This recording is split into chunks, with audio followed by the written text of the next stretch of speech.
Hello friends, how are you? Hope all are well wherever you are. Welcome back to my channel. Today we will learn in this video how to take a user input. A lot of scenario, like you want to take a user input from the keyboard, I mean this is how we can do, let's say this is the input function, so if you want to take anything from the user, let's say I create the variable fruit, and I was asking like an input, what fruit do you like, and I'm printing um,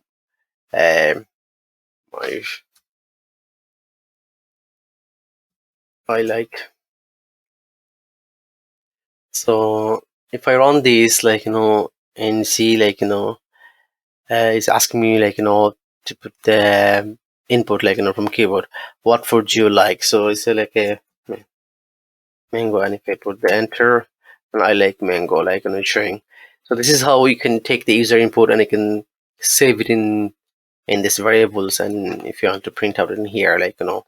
this is how you can take the user input. um when you take the user input, it always take um it will take always as in a string, so in a lot of case, you want to take a number, so in that case, you have to convert it from the string to the integer format, so this is how you can uh, put the int in front of input, and it will convert it from the string to the integer format, so if I run this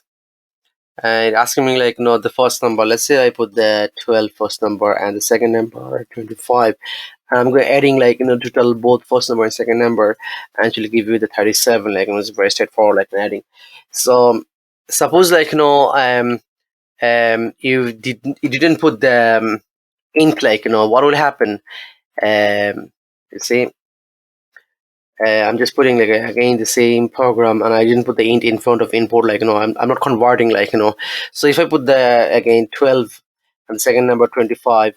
you see, is it 12 25 is concatenating, both number, is not adding, so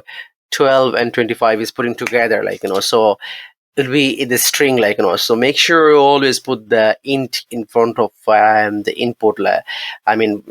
the input, the if you want to put the numerical value, so you have to convert it either int or float, and other the reverse as well, if you want to convert integer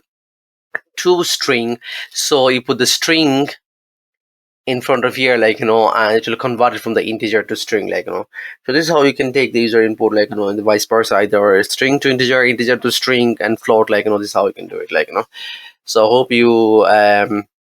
understood, so if you have anything to know more, just give me a buzz, on a comment, and I'll come back to you. We'll see you next video. Thanks, bye bye.